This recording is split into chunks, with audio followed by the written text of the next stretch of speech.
We are back. Where did you think we were going? Nowhere.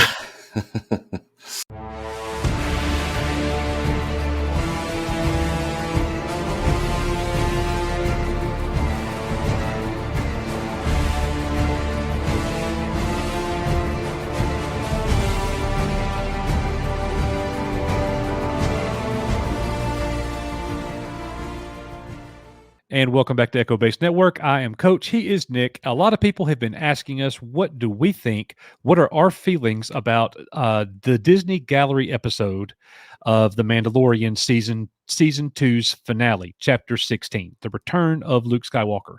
Many of you are aware that our channel has a little bit of history regarding that. We are really excited about the Disney Gallery episode and its return.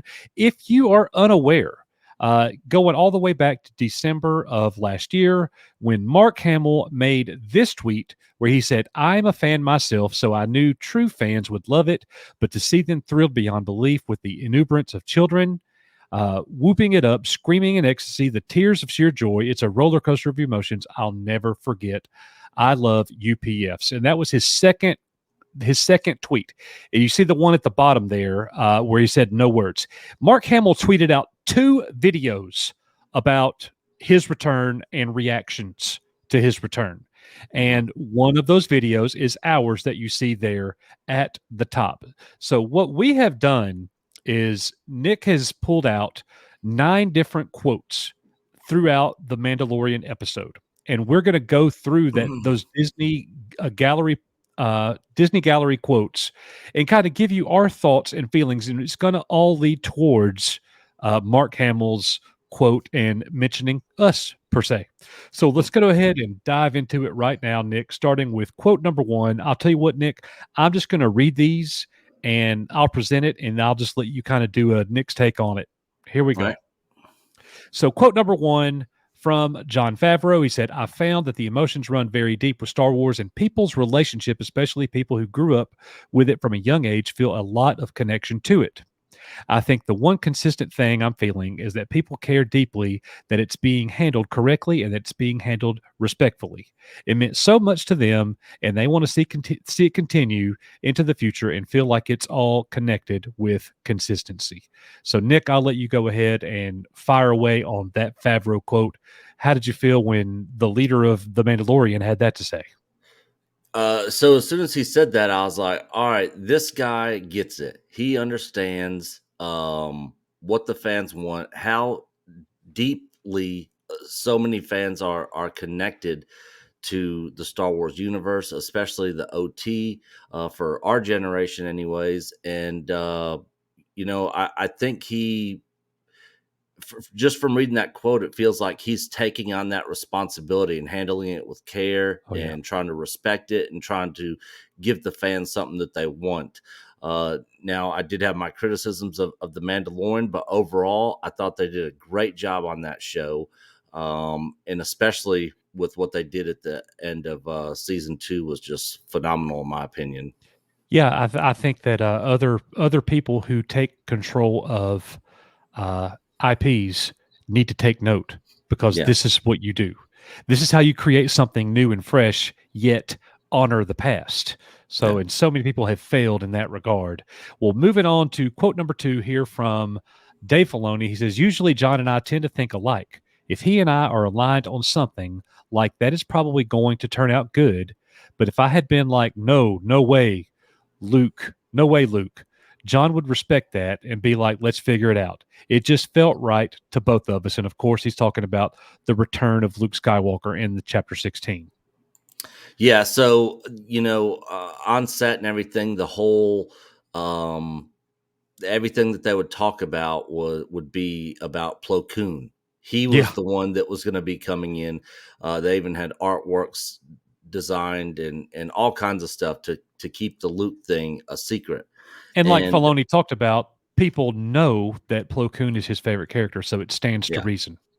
Yep. And so the thing I took away from that is it seems like, and I've heard John say this before in an interview where he said, anytime I come up with something or whatever, I always run it by Dave right. And get his approval on it and stuff. So it seems like, John's kind of running things for the most part, but if he's wanting to do something that he thinks the fans are really going to like, and Dave Filoni is like, no, I don't like that. It almost came off as like, I'm the final say so on if it actually happens or not. Mm-hmm. Not John. So I'm not sure how I feel about that. It's kind of up in the air for me on that quote. It so far Dave Filoni hasn't done anything major to make me just be like, all right, I'm done with Dave Filoni. I do have my concerns with Filoni, but yeah, that quote that's kind of how it made me feel. It's like I'm the Yeah. one that where the buck stops with me. So when I saw that, the first thing that I thought was, I think it's a great uh, partnership. They are teammates, and here's the thing for me: it's like nobody can make Star Wars like George Lucas because he's the creator. It's literally going to take two men coming together to check each other's oil to make Yeah, sure what they're doing is honoring Lucas. It's working.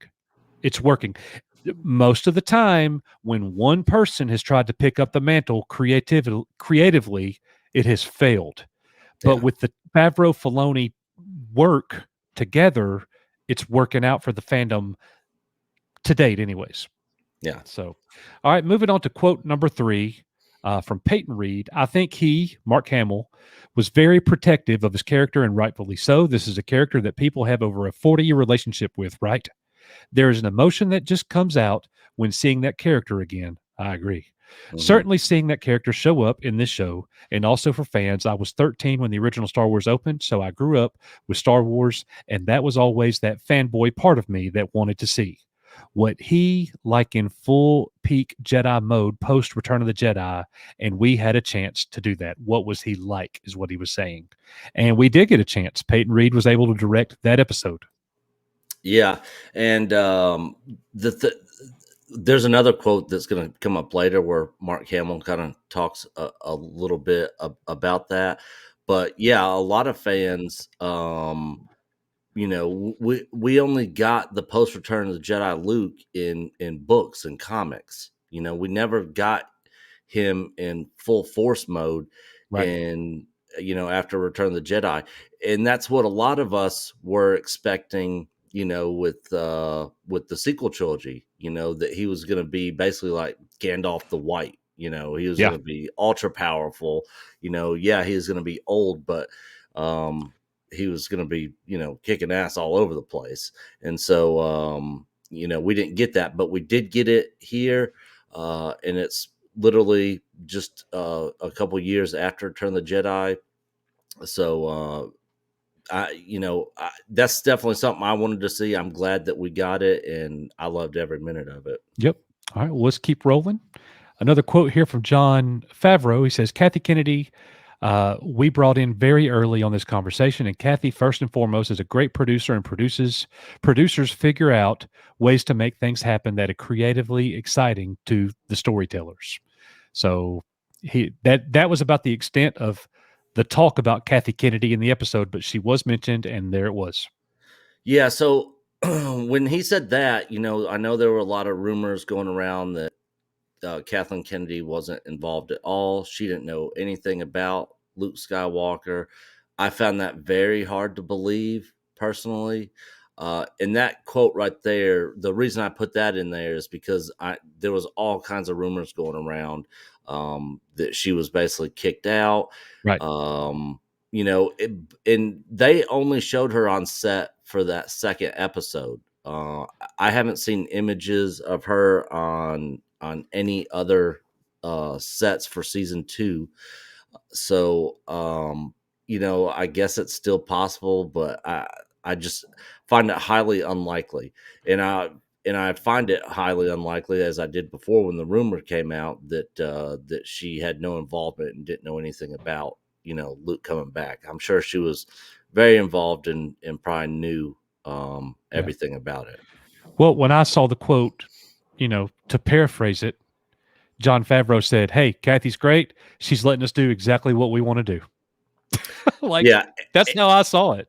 yeah, and he said, called her basically a producer. The She's president of Lucasfilm. the president of Lucasfilm. Like Yeah. she's a great producer. He didn't say anything like she's a great studio head. She's a great president of Lucasfilm.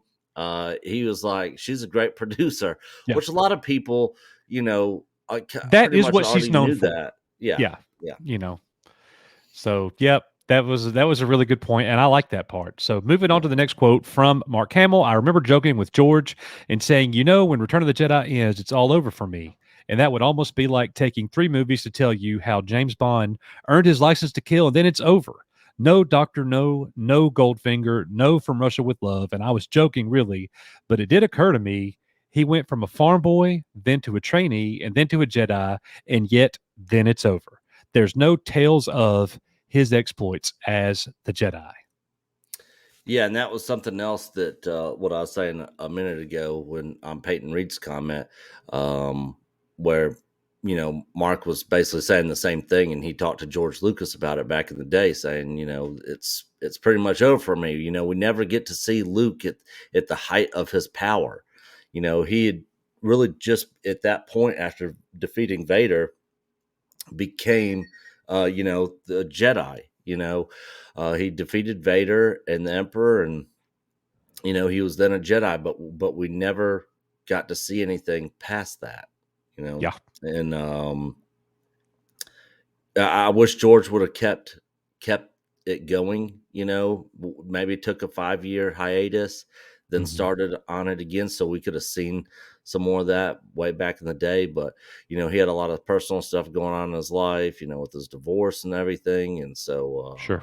he was probably all right, this is the end. I'm done making any more of these movies right now. Well, we got a couple more quotes from John Favreau. He says, "There's the first time in the last episode that we actually hear any music that's from the original Star Wars. Everything up to that point had been original music by Ludwig, sorry, and thus the first time you hear any of John Williams' music, and that also let's never underestimate the importance of John Williams, because that's part of what makes Star Wars Star Wars. So for us not to use any of those themes for the show and then use it at this point, it's saving of a very powerful tool that I think all those things help sell the visual effect." Yeah, so he was talking about right when Luke reveals his face, that's when the John Williams music kicks in, Yep. And that's when you get the Star Wars feel. And yeah, during the whole entire Mandalorian series, you heard no John Williams music, no Star Wars music. It was all new stuff that was made specifically for the show. And that just made that whole scene that much more emotional. When you start hearing the John Williams music, Luke standing there in front of you, Yeah. So You just gave me chill bumps. Yeah, it was a great tool for them and a great choice for them to put that in there, and I definitely think it was a no-brainer for them to do that for sure. I agree. Last quote from John Favreau was already intense. It's like, here is Mark Hamill, just as Luke Skywalker on our set in a starship hallway, and I was fine. But then R2 rolled on, and I just had a moment when R2 was there. That's when I broke down. I did not understand why. It felt silly, but I started tearing up, and I was like, let me remember this moment. Even now, I'm sort of moved by it and understand why But he said, and don't understand. Oh, and don't understand why I really don't. But it just shows you how deep that stuff goes and what it touches from your childhood and how you felt then. Yeah, so he's basically saying the same thing that so many other fans felt. Even being on set in those moments, he got emotional during those scenes also, and he's older than both of us. Yep. Yep. So I'm guessing Pablo Hidalgo's not going to say anything to John Favreau about his emotions. Probably not. All right, here's Dave Filoni. To see the reactions was really a high point in my whole career. We live in an interesting time. We live in a time when people make their feelings known. And if you choose to, you can dip into that river of information of feedback. Now, I'll tell you what, I don't think that was Filoni. I think that was Favreau that said It that. was. It Yeah. was. As you were reading that, I was like, "Wait a Yeah. second. And That that's that was okay. that That's was okay. Favreau that said that." So, and right leading up to that, Nick, like right after that moment is when they go into the Mark Hamill bit where he Mhm. talks about this.